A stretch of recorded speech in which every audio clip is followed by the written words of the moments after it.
Sherman. And if you've ever been to Disney World, they must sing it a billion times. It's a small world. It's a world of laughter. It's a world of tears. It's a world of hopes and a world of fears. There's so much that we share that it's time we're aware. It's a small world after all. There's just one moon and one golden sun. And a smile means friendship to everyone. Though the mountains divide and the oceans are wide, it's a small world after all. It's also an old world. There's a CD in the front. Can you imagine? They had CDs at one time.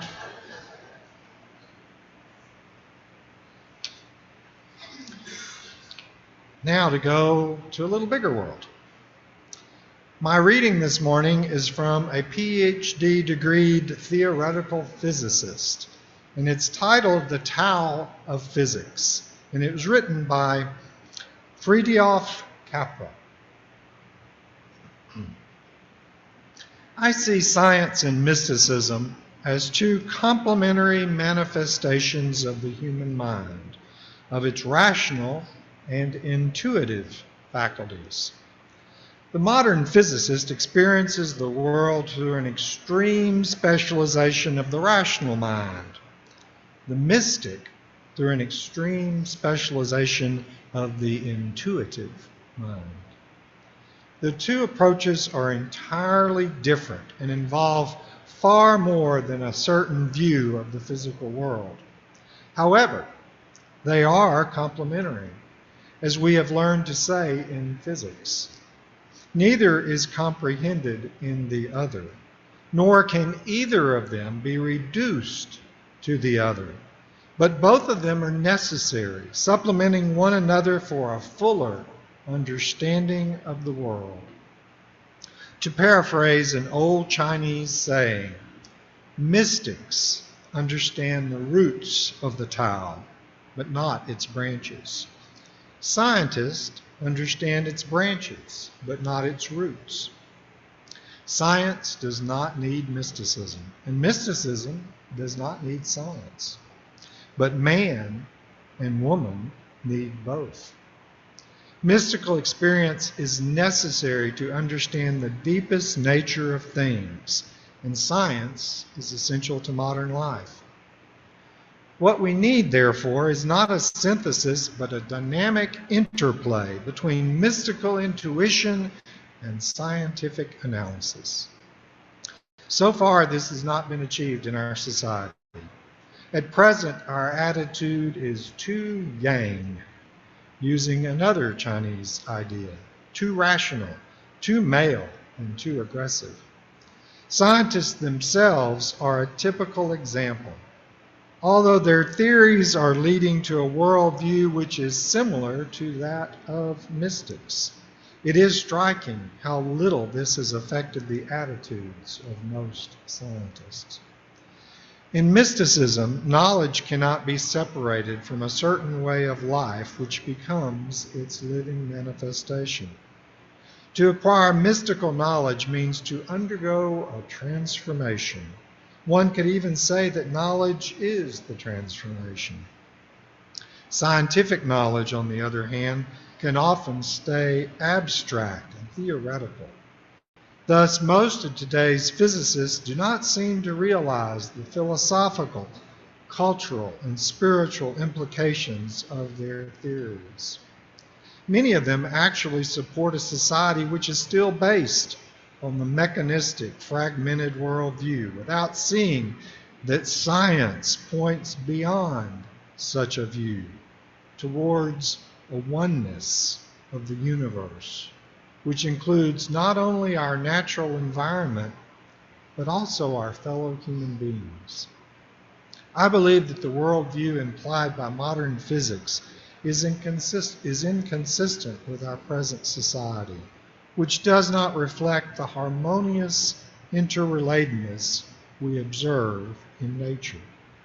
To achieve such a state of dynamic balance, a radically different social and economic structure will be needed, a cultural revolution in the true sense of the word. The survival of our whole civilization may depend on whether we can bring about such a change. It will depend ultimately on our ability to adopt some of the yin attitudes of Eastern mysticism to experience the wholeness of nature and the art of living with it in harmony. My prayer this morning was written by Wayne Arneson. Please close your eyes or center yourself in whatever way that works for you as we enter into a time of prayer and meditation. Infinite Spirit, whom we know as love, help us to recognize the love that surrounds us and in which we have our being. Help us to see ourselves as the loving people we are and can be. In silence, now we bring to our mind's eye the people who have loved us and continue to love us. People who are not here with us today, but whose love we carry with us. People who are there every day for us and whose love we sometimes take for granted. People who might be within our circle of love, could we but extend it a little further.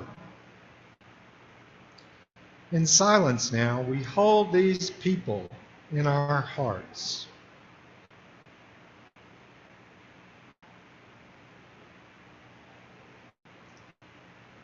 In returning from silence, we ask that our hearts may be opened to all whose names and faces that have crossed our minds, and that the love we share with the people in our lives may be our abiding teacher. Amen and namaste.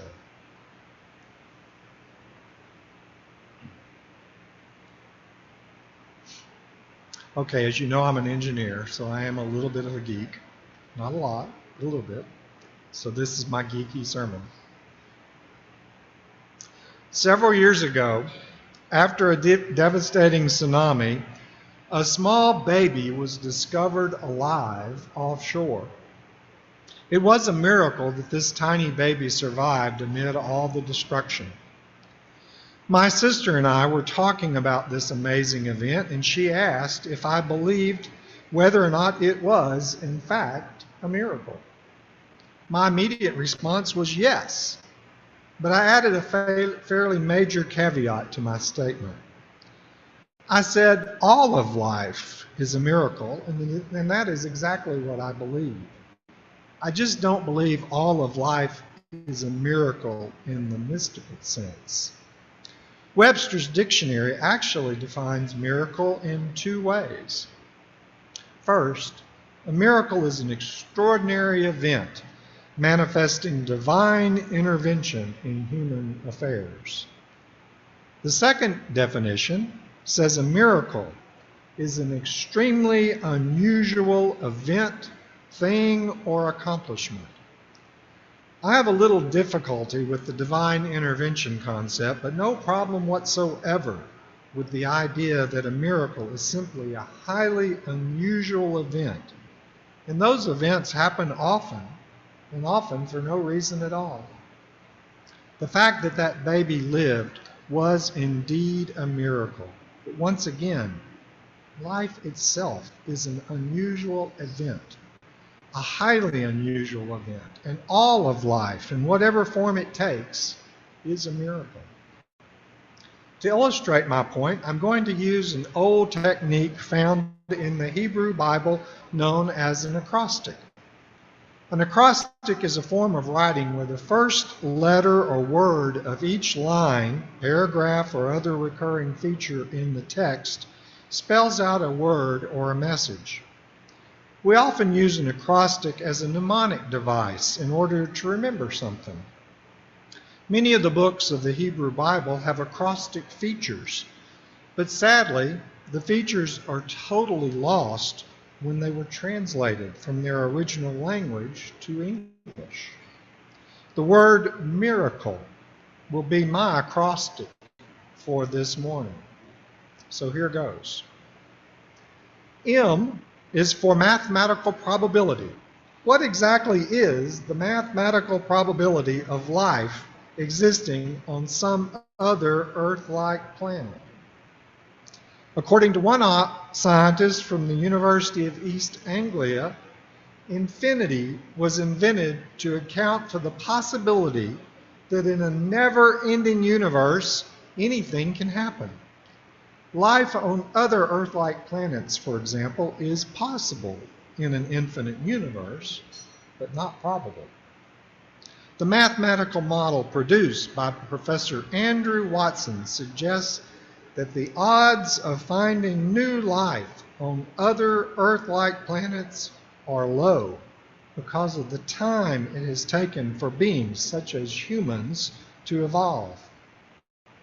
Structurally complex and intelligent life evolved late on Earth, and this process might be governed by a number of very difficult evolutionary steps. Professor Watson takes this idea further by looking at the probability of each of these critical steps occurring in relation to the lifespan of the Earth, giving an improved mathematical model for the evolution of intelligent life.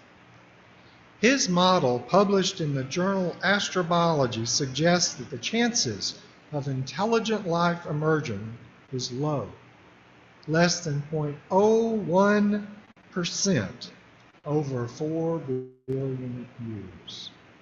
0.01% over 4 years, 4 billion years. So the mere fact that we are here at all is a highly unusual and unlikely event. And yet, we are all here witnessing this amazing miracle. I is for the seemingly infinite universe, where there are, by one estimate, 70 sextillion stars. That's 70,000 million stars. Or it's a 7 followed by 22 zeros. Now that's a big number, and y'all might can relate to this that I'm about to share. So to give you a slightly different perspective, have any of you ever been to one of the Texas beaches? Well, a beach is made up of grains of sand, and if you could count all of the grains of sand from all of the beaches around the world, the number you would come up with is only 1/10 the number of the stars in the entire universe. 1/10. That's a lot of stars. With regard to this unimaginably large universe with an equally large number of stars, a very rare place is a place where life exists. Most of the universe is empty, and that part that isn't empty is mostly made up of stars. So in the entire universe, it is very unusual to come across a suitable place where life might exist. In fact, it's almost a miracle to simply be in a place where life might exist. And yet, here we are witnessing this amazing miracle. Now let's go from the unimaginably huge universe to the very small world of an egg and a sperm, specifically a human egg and a human sperm. R is for reproduction. Each of us is a unique creation, and I would imagine we all take our very existence for granted. I know I do. But the fact that you, and not the product of some other combination of egg and sperm, ever came into being at all is just a matter of chance and sheer luck. Your current set of characteristics was only one option out of a potential of about 40 million possibilities, since that's the average number of sperm that a man contributes to the overall fertilization process at any one time. And since every act of fertilization does not result in a baby, you were likely the product of many attempts by hundreds of millions of sperms and dozens of eggs.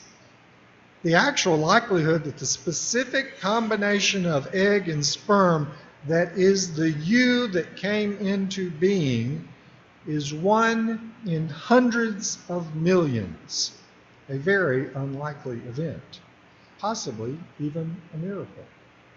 And yet, here we are witnessing this amazing miracle. Let's wander for a minute in a totally different direction.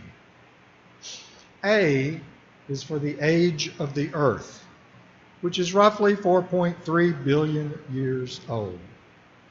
Life itself probably came into existence about 3.5 billion years ago.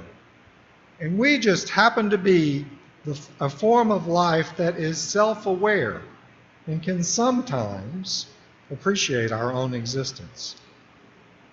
For most of those 3.5 billion years, however, self-aware life was not around. If you had a long sheet of paper, say 165 feet long, over half the length of a football field, we could use that piece of paper to represent the age of the earth. Now remember, half of a football field, 165 feet. 135 feet of the total 165 feet would represent that period of time that life has existed here on Earth. 135 feet. Now think much shorter. Just 2.5 inches of the entire 135 feet.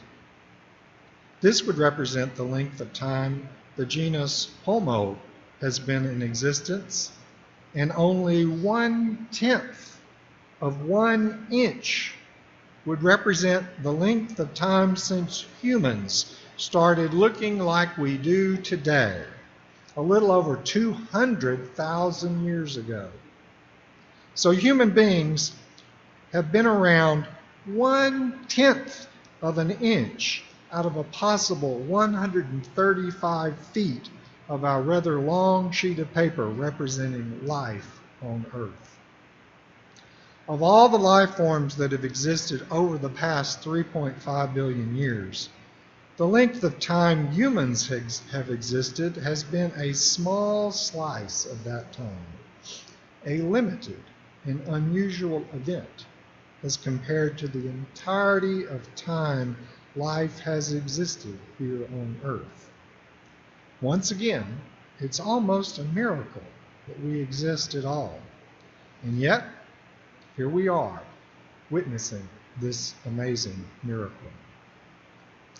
Even though life exists here on Earth, not all planets are even capable of supporting life, at least not as we know it. So C is for capable of supporting life. I originally wrote this sermon several years ago. At that time, it was estimated there was maybe 1 planet per 1 million stars. That's changed a lot over the few years. Now, one estimate says most stars likely have at least one planet. Even so, maybe only one planet in a million planets may be capable of supporting life. But since the universe is so large, there may be more than 10 quadrillion habitable planets in the universe. Even so, we haven't seen another one yet. Today, we just happen to be lucky enough, or in the very unusual situation of finding ourselves on one of those rare planets capable of supporting life. Once again, could it be a miracle? Yes, my acrostic sermon is marching towards its conclusion. Right now, I'm at L, and L is for life. You and I are here right now at this particular time, revolving around our particular star on our particular planet Earth, which is very capable of supporting life. Earth, in fact, supports an abundance of life. One estimate puts the number of species of life on planet Earth at 8.7 million species, give or take 1.3 million. Unfortunately, the authors of this particular estimate are widely criticized because it may be woefully low number. For instance, one estimate for types of fungus puts their numbers at possibly as high as 5.1 million species of just fungus. So yes, there is fungus among us. Even so, it is fair to say that there probably are at least 8.7 million species on Earth, and maybe even more. We humans represent only one of those 8.7 million species. Once again, we are very lucky to be the one species that can witness and attest to ours and all the other species' existence. Out of the millions of species that exist here on this planet, capable of supporting life, there is only one highly unusual species known as Homo sapiens. Yes, I realize this is getting redundant, but it is a miracle, and we are witnessing this miracle. In conclusion, E is for the end, and I'm at the end. Yes, we exist. In our mere existence, out of the millions of combination of humans which could have come from our parents, but which instead resulted in the unique you and the unique me. And the fact that we happen to be a self-aware species out of the millions of species on Earth. And the fact that we were lucky enough to exist in the small fraction of time relative to all of life on Earth. And that we were fortunate enough to find ourselves on a planet capable of supporting life in the vastness of all the universe. These facts assure me that our very lives are indeed miracles. So, given that we are here today, on this planet, in this country, in this state, in this city, near this beach, in this building, worshiping together, I believe we are in fact all part of a wonderful miracle. Please make the most of it while you're here. Amen and namaste.